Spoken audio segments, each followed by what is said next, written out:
Does this sound like you? You often feel overwhelmed by constant notifications. You catch yourself mindlessly scrolling even though you don't want to. You think, oh, I'm just going to check this one thing, and you look up and an hour has gone by.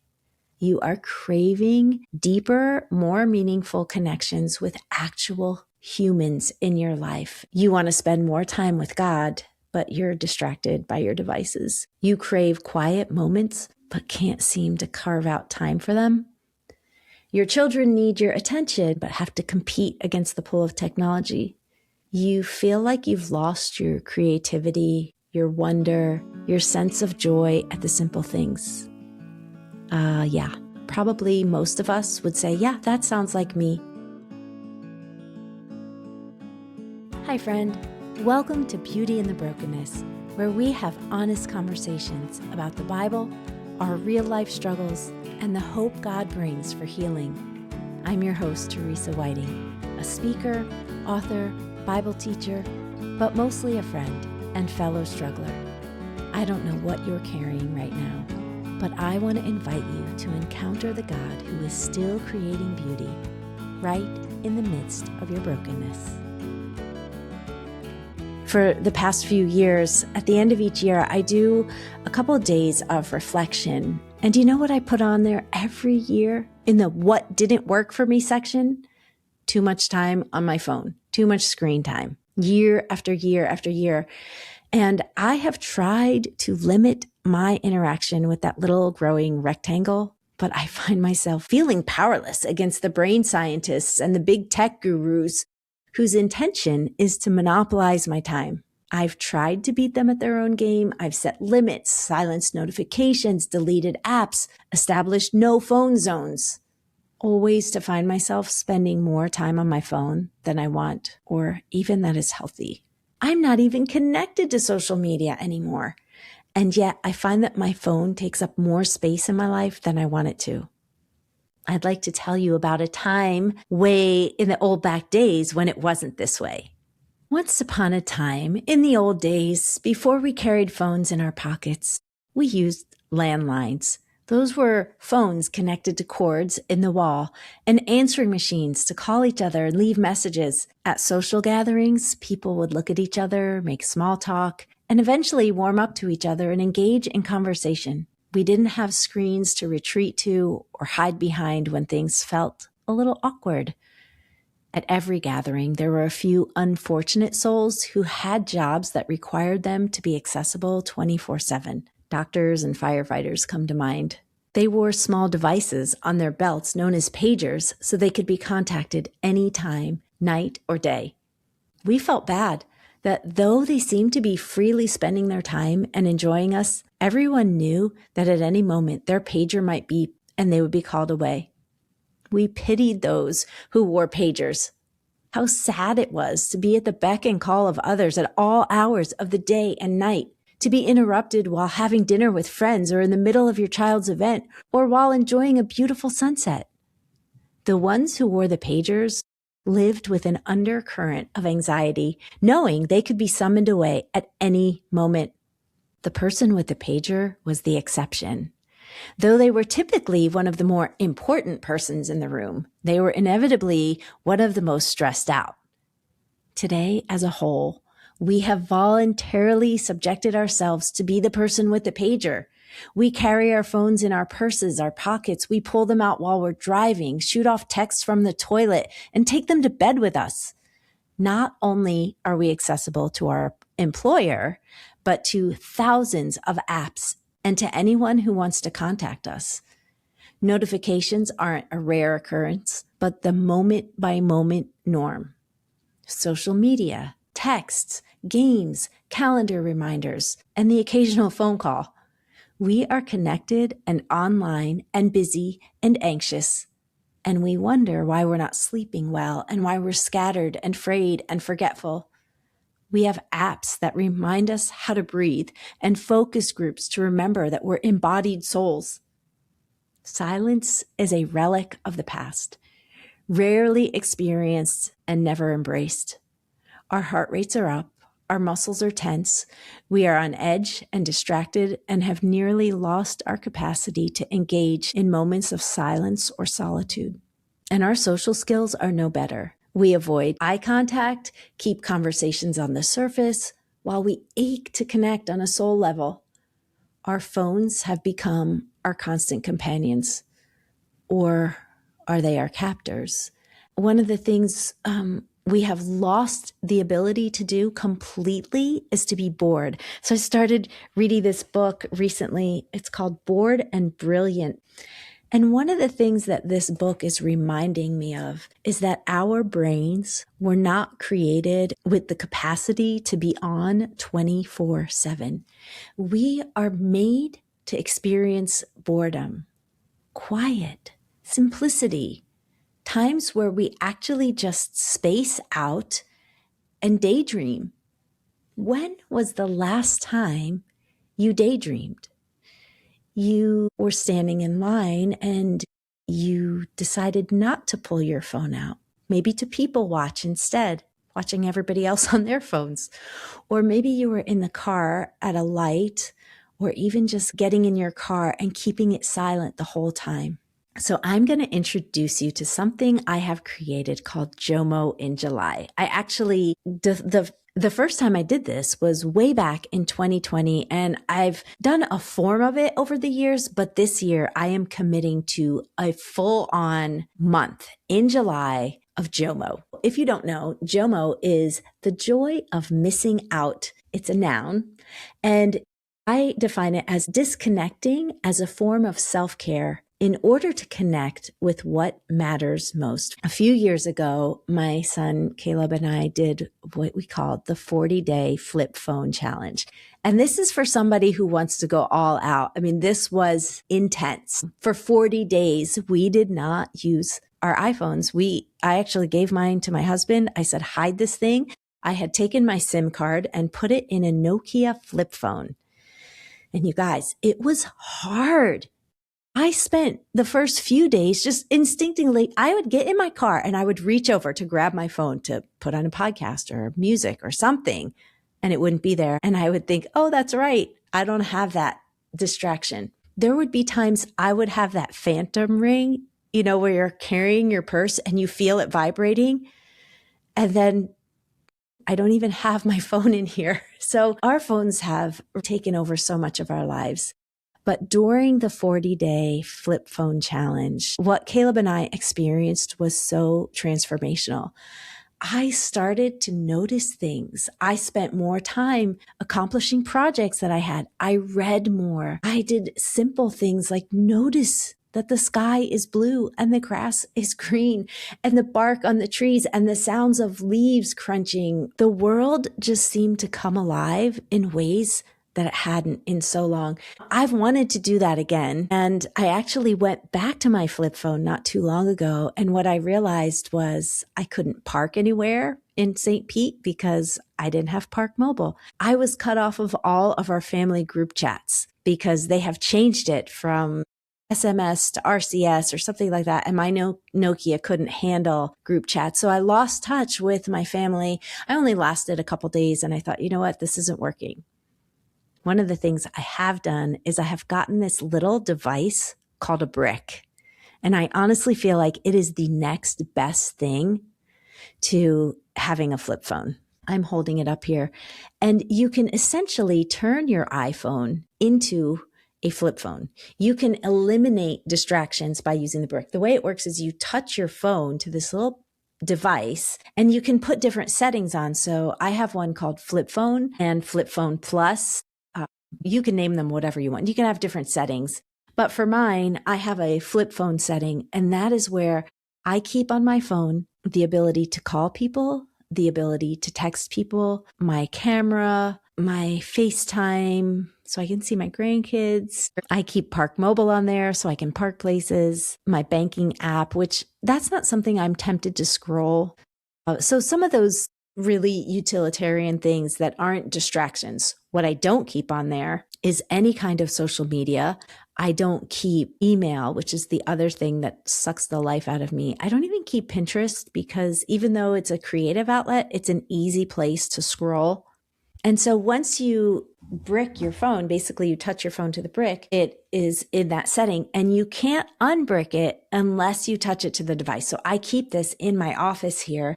And sometimes when I'm out and about, or sometimes I'll try to do it for an extended period of time. But for the month of July, for the purposes of JOMO in July, I am going to transform my iPhone into a flip phone for the most part, but I'm going to keep those things that really feel like they're essentials. By the way, social media is not an essential.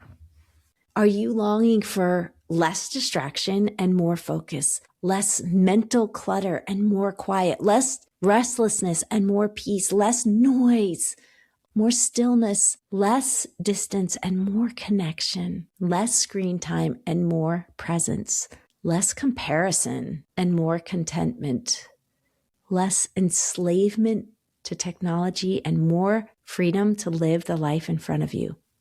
If that is you, I am inviting you to join me for JOMO in July. This is going to be a little different than my 40-day flip phone challenge. It's much more accessible, I think, to most people.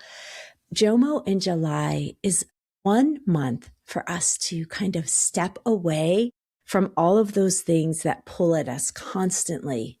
A couple of years ago, when Greg and I went on vacation for a week, I had him hide my phone and I contacted all my kids. I said, if there is an emergency, reach out to dad, because we were together. But that week was so life-giving for me. So I want to make this a regular practice. I want to learn to regularly step away from digital distractions. I have a list of books that I've read and recommended. Here's one of the books. It's by Carlos Whitaker and it's called Reconnected: How 7 Screen-Free Weeks with Monks and Amish Farmers Helped Me Recover the Lost Art of Being Human. Is that what it takes? Like, we have to go live with monks or become Amish to become human again? Guys, what is happening to us? I don't know about you, but I need a break. One of the things I have created is a list of 24 ways to break up with your phone. That is a simple download you can grab from the show notes. And that's just for the person who says, Teresa, you're a little extreme for me, but I do feel like I want less connection to my phone. I want more freedom. I'm feeling that of a constant connection. And I know it's hurting my brain. I know it's hurting my relationships. I know it's damaging my spiritual life and my creativity and all of those things, because we feel it, right? We feel it. Or if you want to go in a little deeper, you can join me for JOMO in July. It's a challenge. It's a time to step away. It's a time of quiet. And since I'm sure not all of you are going to join me for that, I wanted to share some of the things that we're doing. First of all, you can do JOMO in August. You can do JOMO in January. It doesn't have to be July. Figure out a time in your life where you're like, you know what? I can step away for a season. For me, July seems to be the best month to do that. We go on vacation in July, and it's a time for me to really reconnect with people and with nature and with the Lord. And I'm so excited. I'm so looking forward to it. But one of the things I do to prepare is I get books to read, real books, paper books, either on Amazon or at the library. I write a list of projects that I haven't had time for. There are so many things that I want to do that I haven't done. And I know from doing this kind of thing before, when I have a list in front of me and I don't have that constant distraction of being pulled away by my phone, I do some of those projects. I journal. Journaling is so helpful to get the angst out, to talk about, oh, this is so frustrating, or this is what I'm learning. Another thing you can do to prepare is to invite someone to do it with you. Say, hey, I'm doing this JOMO in July challenge. Do you want to do it with me? And then I also want to encourage you. It's going to be hard, but I want to encourage you to stick with it. So here are some of the really important basics. I'm giving you the basics. You can delete all the time-sucking apps from your phone. Anything that pulls you into that vortex of endless scrolling. So that could be social media or news or shopping. For me, it's email. I don't play games, but maybe for you, you do. You get sucked into games. Delete the apps. Also, if you grab a brick, you can set it to where you can't reinstall the apps unless you unbrick your phone. So that's just a little key to like, well, yeah, I'll delete the apps, but then I put them right back on. Well, it's not that easy when you have a brick that's not easily accessible. Another thing you want to do is keep those basic communication tools. I'm not one to believe that we can live completely disconnected from digital technology. Yeah, the guy who went to Amish country and lived with monks, that sounds great, but that's not realistic for most of us. So we do need things. We do need to be able to text, and we need maps, and we need our contacts. And there's even things that our phones won't let us delete. Those things, go ahead and keep them. Just don't keep the things that suck you into the endless scroll. Then there's apps that are on the question list. Like, I wonder about music and podcasts and audiobooks. So when you have a flip phone, those are not an option. And there's so much more silence, and it's beautiful. But also, I love listening to music and podcasts and audiobooks. So the jury is out. That's something for you to decide. Is that something you want to keep? Or is that something you say, you know what, for this month, for these 31 days, I just want quiet. I don't want anything putting extra input into my mind. I want to be able to enjoy the silence, enjoy the extra time for me to daydream and think and wonder. While I'm doing JOMO in July, I have created some no phone zones, and I have a list of those in that download that I have available to you. One of the things that I really want to do in this challenge is take time to get back to living an analog life. It's so weird. It's so weird that we even have to have these conversations. I was born in a time when cell phones didn't exist. So I grew up as a child going outside, playing with my neighbors, reading books, coloring, painting, doing these activities that had no connection to anything digital. As a matter of fact, when I was a kid, I think we only had 3 channels on our television, but we live in a completely different world right now. And for us to experience life for our brains to work the way they were designed to work, we have to take this intentional time away. I feel like I could tell you so many reasons why this is important, but I don't feel like I need to. I feel like you know the angst within yourself. Maybe what you don't know is that it's coming from being connected digitally at all times. Maybe that's a newsflash to you, but I am telling you that when you take the time to step away, it will be hard, and then it will be freeing. And you will start to experience things and notice things that you hadn't experienced and noticed in a long time, or maybe in your whole life. And what I'm not saying is getting a flip phone or spending less time on your phone is going to take all the anxiety out of your life, because that's something internal, but it will stop feeding it. It will stop adding to the noise. I don't think it's realistic for us to live without smartphones in this day and age, but I do think it's realistic for us to take breaks, and it's important for us to step away.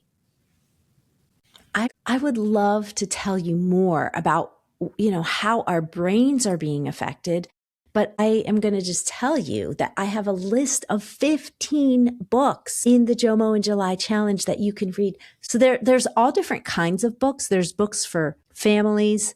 There's books that are way more on the scientific side, and they talk about how our brains and our bodies are literally physically changing. There are books that are more aligned on the spiritual life, on how this is affecting us spiritually. There's books more about socially, what this is doing to our culture and what this is doing to our world. So I'm not the expert on that, but I'll tell you that there are many experts out there. There are so many great books, and you'll get those in that download as well.